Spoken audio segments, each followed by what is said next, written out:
राजवीर के दादाजी ने उस फिल्म के डायरेक्टर और प्रोड्यूसर से साफ शब्दों में कह दिया था कि वह चाहते हैं कि सिया उस फिल्म में काम करे, चाहे रोल कोई भी हो। उन्हें उससे कोई फर्क नहीं पड़ता। हालांकि उस प्रोड्यूसर का ऐसा करने का बिल्कुल भी मन नहीं था, पर वह मिस्टर ओबराय को मना नहीं कर सकता था। और साथ ही साथ दादाजी ने अपने लिए भी एक छोटे से रोल की बात की थी। प्रोड्यूसर ने आश्चर्य से उनकी ओर देखकर कहा, एक तो आप काम करना चाहते हैं, ऊपर से आप अपनी पहचान भी छुपाना चाहते हैं। आप पहले काम कर चुके हैं, ऐसा कैसे मुमकिन होगा? दादाजी, हो जाएगा। मैं अपना हुलिया बदल कर सेट पर रहूंगा, मुझे कोई नहीं पहचान पाएगा। प्रोड्यूसर उनकी बात सुनकर चुप हो गया। अगले ही दिन ऑडिशन होने वाले थे। प्रोड्यूसर के मन में सिया को लेकर यह धारणा बन चुकी थी कि उसे सिया को नहीं लेना है, और इसलिए ऑडिशन में उसे सबसे कठिन सीन दिया गया था। लेकिन सिया के एक्सप्रेशन और एक्टिंग देखकर वह इस बात से इनकार नहीं कर सकता था कि सिया की एक्टिंग स्किल बहुत अच्छी है। और जितने भी लोग ऑडिशन लेने के लिए बैठे थे, उन सब ने मिलकर यही फैसला लिया कि सिया को मेन लीड का रोल दिया जाए। ऑडिशन के लिए और भी बड़ी बड़े एक्टर्स आए हुए थे। काफ़ी अच्छी नामी गिरामी हीरोइन को सेकंड लीड के लिए चुना गया, लेकिन फिल्म का हीरो इस बात से बिल्कुल भी खुश नहीं था। जल्दी ही नैतिक की फिल्म की शूटिंग खत्म हो गई और इस फिल्म की शूटिंग शुरू होने को आ गई थी। जिस दिन पूरी टीम का प्रोग्राम था, उस दिन भी हीरो सिया से कुछ अजीब तरीके से मिल रहा था। सिया को उसे लेकर कुछ अच्छी फीलिंग नहीं आ रही थी, और जल्द ही सिया का डर सही भी साबित हो गया था। सिया को फिल्म के लिए बहुत सारे खतरनाक स्टंट करने थे। उनमें से एक फायर स्टंट था। उसमें नॉर्मली कम ज्वालासीन पदार्थ का इस्तेमाल करके सीन को कंप्लीट किया गया था, ताकि किसी भी तरीके की आग न लगे। लेकिन फिल्म के हीरो ने उसे लिक्विड को बदलकर उसकी जगह पर पेट्रोल रख दिया, और पता नहीं क्यों जैसे ही सिया सेट पर आई, उसे आज कुछ अजीब सी फीलिंग्स महसूस हो रही थी। और इसलिए उसने समझदारी दिखाते हुए फिल्म के हीरो को क्षितिज से कहा, मैं ऐसा सीन पहली बार कर रही हूँ, अगर आपको दिक्कत ना हो तो क्या आप मुझे एक बार करके दिखा सकते हैं? इस वक्त वहाँ पर डायरेक्टर, प्रोड्यूसर और पूरी की पूरी टीम मौजूद थी, इसलिए क्षितिज मना भी नहीं कर सकता था। और वह अच्छे से जानता था कि अगर उसने यह स्टंट किया तो आग उसके पूरे कपड़ों में लग जाएगी, जैसा कि उसने सिया के लिए प्लान किया था। फिल्म की सेकेंड हीरोइन संजना वह इस प्लान के बारे में जानती थी। दरअसल संजना और क्षितिज एक दूसरे से प्यार करते थे, और क्षितिज चाहता था कि वह रोल संजना को मिले, और इसलिए वह सिया को फिल्म से बाहर निकालने की कोशिश कर रहा था। संजना ने बहुत बार इशारों से उसे यह स्टैंड ना करने के लिए कहा, लेकिन क्षितिज अब अपनी ही बातों में फंस चुका था। वह इन चीज़ों से पीछे नहीं हट सकता था, इसलिए क्षितिज ने यह स्टैंड किया और घायल हो गया। सेट पर यह खबर फैल चुकी थी कि सिया बाल बाल बची है। यही खबर सुनकर राजवीर भी भागकर आया, लेकिन जब तक राजवीर आता, सिया ने अपनी जांच पूरी कर ली थी और इन दोनों के रिश्ते के बारे में उसे पता चल चुका था, और इसकी सबूत भी सिया के पास थे। राजवीर से मिलने के बाद सिया ने उसे तसल्ली दी कि वह परेशान ना हो, वो यहाँ पर सब सामान लेगी।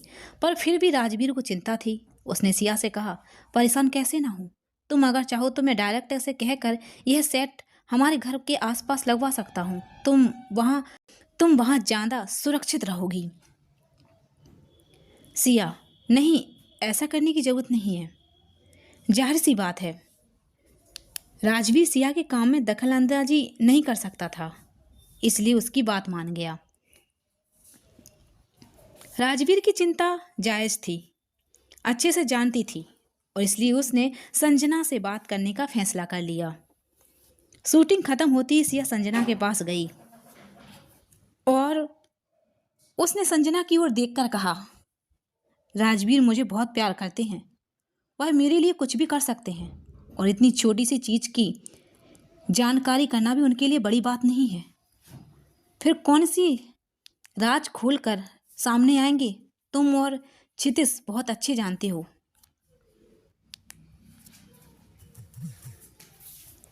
यह कहकर सिया तो अपने कमरे की तरफ चली गई, पर पीछे खड़ी हुई संजना यह सोचने पर मजबूर हो गई कि आखिर अब वह क्षितिज को कैसे रोके।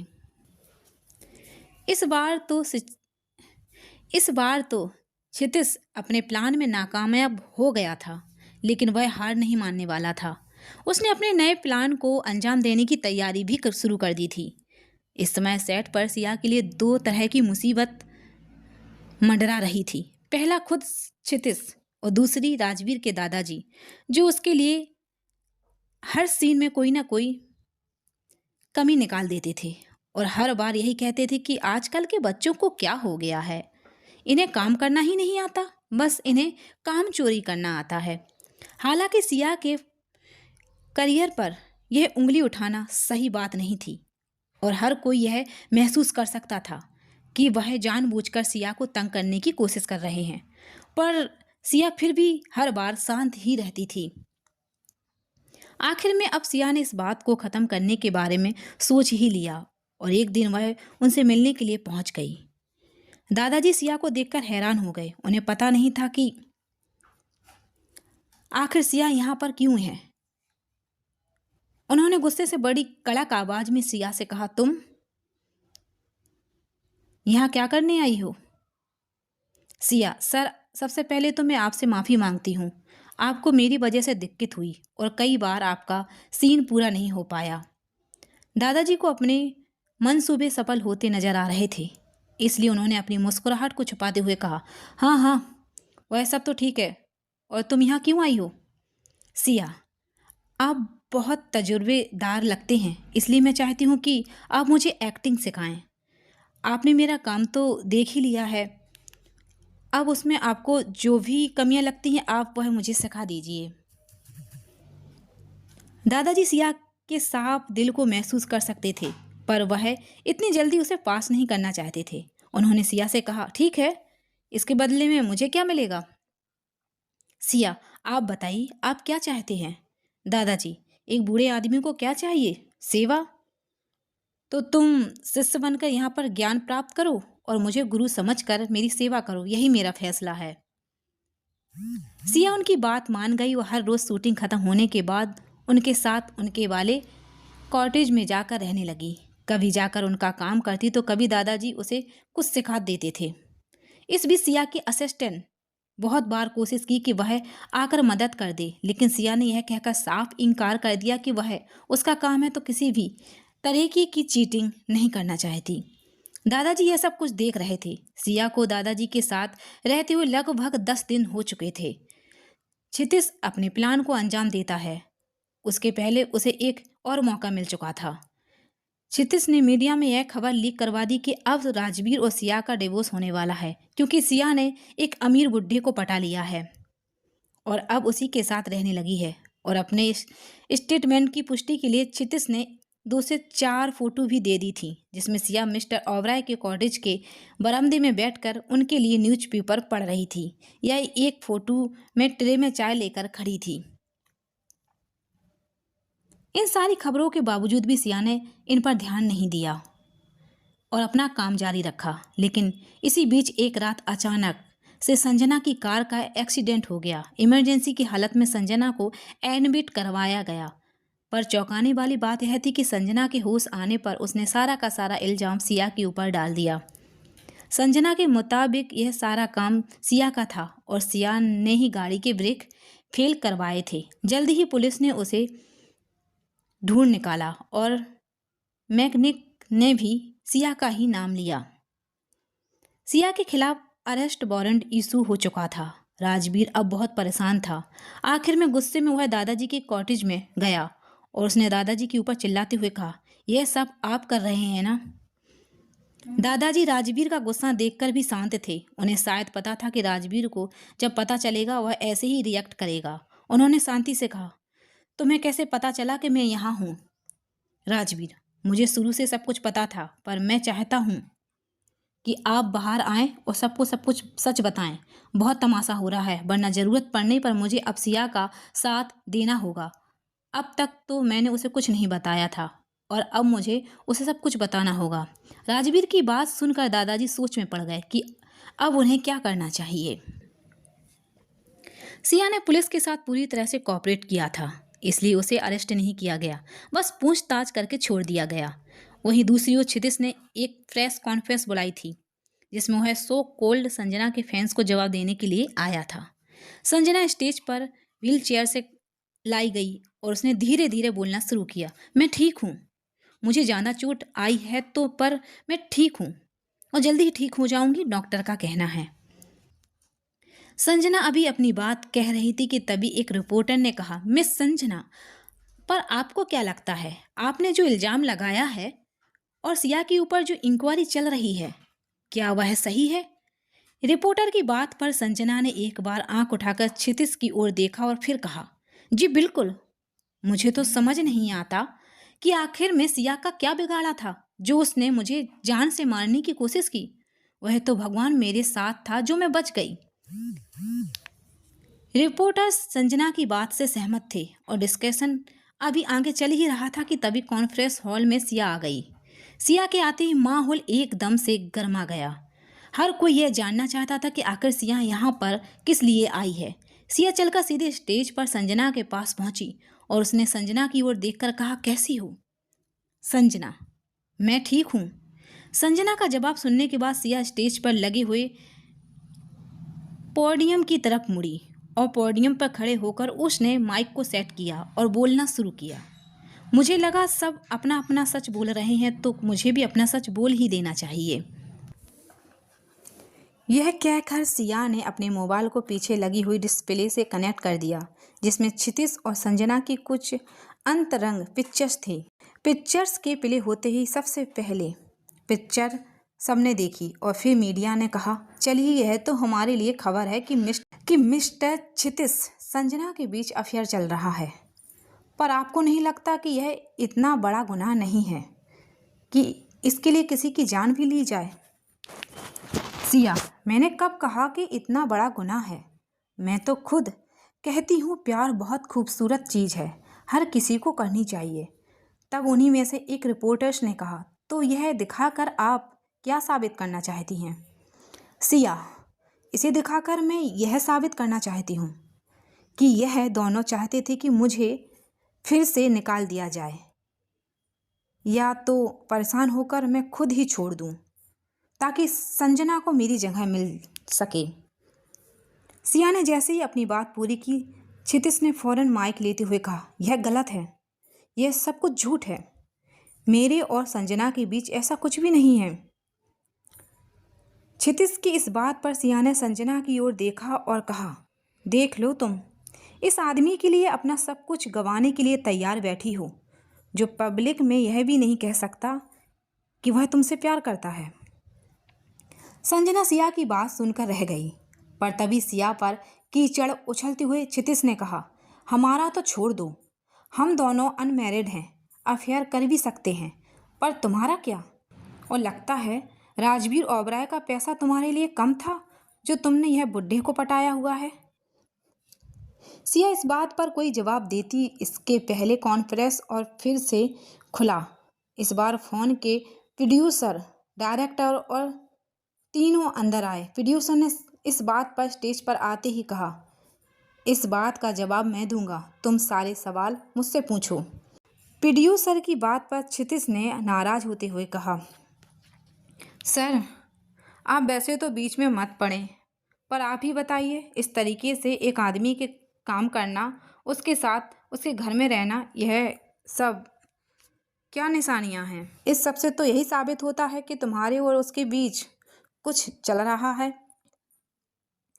क्षितिज सिया के साथ और कुछ बदतमीजी करता उसके पहले ही दादाजी स्टेज पर आ गए और उन्होंने खींचकर क्षितिज के मुंह पर एक तमाचा मारा और कहा, मेरी बहू की और बेइज्जती करने के बारे में सोचा भी तो मुंह तोड़ दूंगा। अच्छा दादाजी, आगे कुछ कहते। इसके पहले ही प्रोड्यूसर ने कहा, दादाजी को पब्लिक से मिलवाते हुए कहा, जी ये मिस्टर जगदीप ओबराय हैं, ओबराय इंटरनेशनल के फाउंडर और राजवीर ओबराय के दादाजी। सिया खुद भी अनाउंसमेंट से चौंक गई और चुपचाप दादाजी की ओर देखने लगी। उसे समझ नहीं आ रहा था कि यह सब कुछ क्या हो रहा है। तभी पीछे से राजवीर आया और राजवीर ने सिया के कंधे पर हाथ रखते हुए कहा, दादाजी को तुम पसंद आ गई हो। और यह कहकर वह सिया और दादाजी को कॉन्फ्रेंस हॉल से तो बाहर ले आया, लेकिन अचानक हुए इन सब हालातों से संजना घबरा गई और वह भूल गई कि उसके एक पैर में उसने नकली प्लास्टर बनवाया हुआ है और खड़ी हो गई। मीडिया ने जमकर उस सीन की फोटो खींची और इसके बाद क्षितिज और संजना की जी भरकर बेइज्जती की। उधर दूसरी ओर कार में बैठते ही दादाजी ने सिया की ओर देखा और कहा, तुम्हें जितना सोचा था उससे बेहतर ही पाया है। बस अब मुझे यह बता दो कि तुम और राजवीर मुझे परदादा कब बनाने वाले हो। उनकी बात पर सिया ने मुस्कुराकर कहा, जी यह वाली फिल्म ख़त्म हो जाए उसके बाद। दादाजी सिया के जवाब से खुश भी थे और उन्हें नई उम्मीद भी थी। सिया को उसके ससुराल में जगह मिल गई थी। राजवीर के सबसे बड़े सदस्य ने उसे पसंद कर लिया था। सिया की फिल्म की शूटिंग लगातार जारी थी। इस पूरे दौरान राजवीर भी उसका पूरी तरह से साथ दे रहा था। फिल्म से पुराने एक्टर को निकाल दिया गया था। उस फिल्म की शूटिंग अब नए तरीके से शुरू हो रही थी। इस फिल्म के लिए अब ऑस्ट्रेलिया से एक नए एक्टर को बुलवाया गया था जो इंडियन ऑस्ट्रेलिया मूल का था, जिसकी वजह से उसकी हिंदी भी ठीक ठाक थी और लुक में भी वह सूट कर रहा था और अपनी जगह पर बहुत अच्छा एक्टर भी था। साथ ही साथ श्रेयस देखने में बहुत अच्छा था और इसी की वजह से इंडिया और ऑस्ट्रेलिया दोनों जगह काफ़ी फेमस भी था। ख़ास तौर पर नौजवानों के बीच उसकी पकड़ और पहुंच बहुत अच्छी थी। उसने काफ़ी कठिन कठिन रोल बड़ी आसानी से कर लिए थे। जाहिर बात है श्रेयस को अप्रोच तो डायरेक्टर ने किया था, लेकिन यहाँ पर भी राजवीर पीछे से रहकर सिया की मदद कर रहा था। डायरेक्टर को श्रेयस का नाम सजेस्ट करने से लेकर श्रेयस को सिया के साथ काम करने के लिए मनाना राजवीर का काम था और ओबराय इंटरनेशनल की खातिर ही श्रेयस भी ये काम करने के लिए मान गया था। अभी पीछे जो कुछ भी हुआ और जिस तरीके से डायरेक्टर ने अपनी फिल्म के एक्टर को सपोर्ट किया था और उसके लिए स्टैंड लिया था और जिस तरीके से सिया चीज़ों की सच्चाई को सामने लाई थी, उसे सिया और उस डायरेक्टर दोनों की इंडस्ट्री के अंदर पकड़ और रेपुटेशन दोनों ही बढ़ गई थी और उसकी फैन फॉलोइंग भी बढ़ती ही जा रही थी। हर किसी को यह देखकर अच्छा लग रहा था कि सिया ने सिर्फ इस साजिश का डट कर सामना किया, बल्कि बहुत अच्छे तरीके से उसे ख़त्म भी कर दिया था। कोई और लड़की होती तो डर कर घर बैठ जाती। इस सब के अलावा राजवीर के दादाजी भी बड़ी तारीफ हो रही थी। जहां लोग एक तरफ उनकी और सिया के रिश्ते को गलत नाम दे रहे थे, वहीं अब दूसरी ओर सभी उनकी तारीफ कर रहे थे कि हर कोई कह रहा था कि अपनी बहू के लिए वह किस तरीके से आकर खड़े हो गए। परिवार ऐसा ही होता है।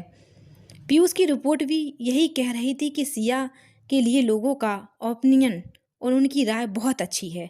पब्लिक में लगभग हर कोई सिया को सपोर्ट करना चाहता है।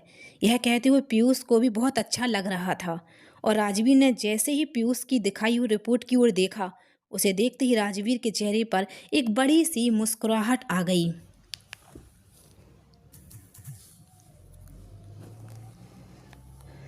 और उसने मुस्कुराते हुए कहा, मुझे क्या लग रहा है? मुस्कुराते हुए कहा, तुम्हें क्या लग रहा था? यह सब कुछ नहीं होगा।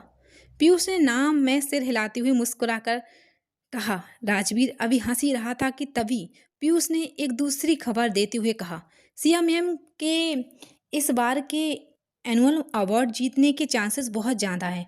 लोगों ने काफ़ी पसंद कर रहे हैं और उनके एटीट्यूड को बहुत ज़्यादा सराह रहे हैं। मुझे लगता है जल्दी ही उन्हें यह अवार्ड मिल जाएगा। पीयूष वैसे भी सिया को पसंद तो करता ही था, लेकिन एक वजह थी जिसकी वजह से वह हमेशा अपने आप को सिया के प्रति थैंकफुल मानता था। वह है उसका राशि से मिलना। सिया की वजह से ही उसे राशि मिली थी। हाँ, राशि सिया की तरह तो नहीं है, लेकिन राशि जितनी प्यारी है पीयूष के लिए इतना खास तो कोई हो ही नहीं सकता। पीयूष अभी ये सब सोच रहा था कि तभी राजवीर ने उसकी ओर सवाल करते हुए कहा, शूटिंग का क्या सीन है? सर, शूटिंग कल से शुरू हो रही है। श्रेयस भी इंडिया आ चुका है और शायद इस वक्त अपनी होटल में आराम कर रहा होगा। आप क्या उससे मिलना चाहेंगे? पीयूष ने जवाब देते हुए कहा। पीयूष जानता था कि सिया नहीं जानती कि श्रेयस की इंडिया आने के पीछे राजवीर है, और श्रेयस जितना दिल फेंक इंसान हो सकता है वो सिया पर भी ट्राई कर सकता है। और इसलिए हो सकता है राजवीर उसे अपने तरीके से ये बताना चाहता हो कि उसकी बीवी के आसपास कोई भी भटक नहीं सकता। राजवीर, नहीं अभी रुक जाओ, उससे मैं बाद में मिलूंगा, अभी शूटिंग को आराम से चलने दो। राजवीर जानता था कि जो सीन शूट हो चुके हैं उन सबको दोबारा शूट करने के लिए सिया को एक्स्ट्रा मेहनत करनी पड़ेगी, और उसे सिया को इस तरीके से परेशान होता देखकर बिल्कुल भी अच्छा नहीं लग रहा था।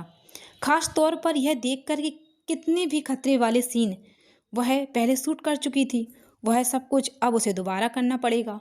और राजवीर यह भी जानता था कि उसके दादाजी नज़र सिया पर ही टिकी हुई है, और दादाजी की नज़रों में वह सिया को किसी भी तरीके से झुकने नहीं दे सकता। इसलिए इस वक्त उसका किसी भी तरीके का इंटरफेयर करना सही नहीं रहेगा। पीयूष सालों से राजवीर के साथ काम कर रहा था, और इसलिए बहुत अच्छे से जानता था कि राजवीर की चुप्पी भी बात होती है, और किसी भी चीज़ को करने या ना करने के उसके अपने कारण होते हैं। राजवीर को सिया की चिंता तो नहीं थी, उसे चिंता इस बात की थी कि श्रेयस सिया को किसी भी तरीके से तंग ना करे। भले ही राजवीर ने खुद उसे हायर किया था, लेकिन कोई अच्छे से जानता है कि श्रेयस एक दिल फेंक इंसान है। इधर दूसरी ओर सिया को सिर्फ श्रेयस के बारे में पता चला था। वह अब तक श्रेयस से मिली नहीं थी, वह अपनी शूटिंग में बिजी थी, और श्रेयस इंडिया आकर यहाँ पर सेट होने में अपना टाइम ले रहा था। इसलिए दोनों की मुलाकात अब तक नहीं हो पाई थी। दोनों की मुलाकात 3 दिन के बाद सेट पर हुई थी। सिया अपनी कार से उतरी ही थी कि ठीक उसी वक्त पर श्रेयस ने उसकी कार के दरवाजे को पकड़ते हुए कहा, तुम्हें देखकर कोई नहीं कह सकता कि तुम हीरोइन हो, तुम तो कोई बूढ़ी चाची दिखती हो। सिया ने उसकी बात का उसी के तरीके से जवाब देते हुए कहा, बिल्कुल तुमने सही पहचाना, मैं तुम्हारी चाची ही हूँ बच्चे, इसलिए मुझसे बचकर रहना, वरना थप्पड़ मारना और कान खींचना दोनों मुझे बहुत अच्छे से आता है। सिया अपनी बात कहकर वहाँ से चली गई, और श्रेयस कुछ अजीब से तरीके से मुस्कुरा कर रह गया। बहुत सी लड़कियाँ श्रेयस पर मरती थीं, यहाँ तक कि उसके एक बार उसके बारे में कुछ भी बोलने के लिए तरसती थीं, और अगर किसी लड़की को सीरियसली छेड़ दिया तब तो समझ लो वह बहुत खूबसूरत मान जाती थी। पर यहाँ सिया उसे किसी भी तरीके से भाव नहीं दे रही थी, और यह देखकर श्रेयस को अच्छा नहीं लग रहा था। उसे यह देखकर बिल्कुल अच्छा नहीं लग रहा था कि जिस श्रेयस की हजारों फैन फॉलोइंग्स है उसे यह लड़की भाव नहीं दे रही है। खैर कुछ सोचते हुए श्रेयस सेट के अंदर पहुंचा। आज दोनों की पहले साथ में एक सीन की शूटिंग। डायरेक्टर ने जैसे ही दोनों को मिलवाने की कोशिश की, बात काटते हुए कहा, इसकी ज़रूरत नहीं है, हम मिल चुके हैं। अच्छा, तुम दोनों अगर मिल चुकी हो तो अच्छी बात है, डायरेक्टर ने सिया की ओर देखते हुए कहा, और फिर दोनों को आगे शूट होने वाला सीन समझाने लग गया। पूरा सीन समझने के बाद श्रेयस ने ठहाका लगा के हंसते हुए कहा, सीन तो बहुत अच्छा है, आपकी कहानी भी बहुत अच्छी है, पर यह आपने किसे ले लिया? आपको क्या लगता है किसी बड़े CIO की बीवी होना एक्टर होने की क्वालिटी बिल्कुल भी नहीं है। इतनी इंटेंस और इतनी ज़्यादा पावरफुल सीन को यह मरियल सी लड़की कर पाएगी? इसके चेहरे पर तो कोई एक्सप्रेशन तक नहीं है, इसे एक्टिंग का ए भी आता है? डायरेक्टर कुछ कहता है इसके पहले ही सिया वहाँ से बिना कुछ कहे चली गई, और कुछ 20 से 25 मिनट के बाद पूरी तरह से सीन के हिसाब से तैयार होकर आई, जिसे देखकर श्रेयस का मुंह खुला का खुला रह गया, और जल्द ही दोनों का सीन साथ में शुरू हो गया। दोनों का सीन अभी चल ही रहा था कि सिया की परफॉर्मेंस देखकर श्रेयस हैरान था। अगले सीन में सिया को श्रेयस को एक जोर का थप्पड़ मारना था। श्रेयस ने यह उम्मीद नहीं की थी कि सिया के हाथों में इतनी ताकत होगी। उसे तो लग रहा था कि यह सीन बस एक नकली सीन की तरह शूट होगा और निकल जाएगा, लेकिन सिया को तो सुबह की बदतमीजी का बदला भी लेना था, और इसलिए सिया ने सीन के बदले खींचकर जोर का तमाचा श्रेयस के गाल पर जड़ दिया, और शूटिंग होने की वजह से श्रेयस अपना गाल पकड़कर रह गया। उसके चेहरे पर थप्पड़ खाने उससे लगने के शौक के बिल्कुल नेचुरल एक्सप्रेशन थे, और सीन एक ही बार में ओके हो गया। सिया ने श्रेयस को थप्पड़ तो मार दिया था, लेकिन सिया यह नहीं जानती थी कि इस वक्त सेट पर राजवीर के दादाजी भी मौजूद हैं और उनकी नज़र भी सिया पर ही टिकी हुई है। वैसे तो वह सिर्फ आज का सीन देखने के लिए आए थे, लेकिन जैसे ही उन्होंने सिया को थप्पड़ मारते हुए देखा तो झटके से उनके हाथ में लिया हुआ चाय का कप नीचे गिर गया और मुंह में भरी हुई चाय हंसने की वजह से एकदम से बाहर आ गई। वह भी श्रेयस का सिया के प्रति रवैया देख रहे थे और महसूस कर पा रहे थे कि श्रेयस सिया के प्रति किस तरीके से बर्ताव कर रहा है, और यह वह देखना चाहते थे कि उसकी बहू इसके लिए क्या करती है। दूसरी ओर श्रेयस सिया के थप्पड़ की वजह से हैरान होकर उसे देख रहा था। उसने कभी नहीं सोचा था कि सिया का हाथ इतना मजबूत होगा। वहीं सिया चुपचाप खड़ी थी और कट होते ही दिखावटी तौर पर उसने श्रेयस का हालचाल पूछते हुए कहा, तुम ठीक तो हो ना? ज़्यादा जोर से तो नहीं लगी? सिया ने यह बात सिर्फ पूछी थी, लेकिन कहीं से भी ऐसा नहीं लग रहा था जैसे सिया को श्रेयस के बारे में कोई चिंता है। खैर, अभी भी सिया की यह बात श्रेयस को बहुत ही इंटरेस्टिंग लग रही थी और शायद यह सब कुछ उसके लिए नया भी था। इसलिए उसने अपने गाल को सहलाते हुए कहा, नहीं, सब ठीक है, मैं ठीक हूँ और मुझे लग रहा है तुम्हारे साथ काम करना काफ़ी इंटरेस्टिंग होगा। तुमसे काफ़ी कुछ सीखने को मिल रहा है। उसकी बातों में दोहरा मतलब था, लेकिन फिर भी सिया ने मुस्कुराते हुए कहा, अच्छा ऐसी बात है, पर देख लो कहीं पछतावा ना पड़ जाए। सिया की बातों के पीछे भी बहुत से मतलब छुपे हुए थे। सिया को श्रेयस का उसके साथ यूं फ्लर्ट करने की कोशिश करना बिल्कुल भी पसंद नहीं आ रहा था, और न जाने क्यों श्रेयस को यह गलतफहमी थी कि वो इतना हैंडसम है कि किसी भी लड़की को श्रेयस का उसके साथ फ्लर्ट करना अच्छा ही लगा होगा। और ऐसा तो हरगिज नहीं है कि श्रेयस जैसा चाहे वैसा हो। दुनिया में ऐसे लोग होंगे जिनकी दुनिया श्रेयस के आसपास घूमती होगी, या ऐसी लड़कियां भी होंगी जो उस पर मर रही होंगी, लेकिन सिया ऐसी नहीं है।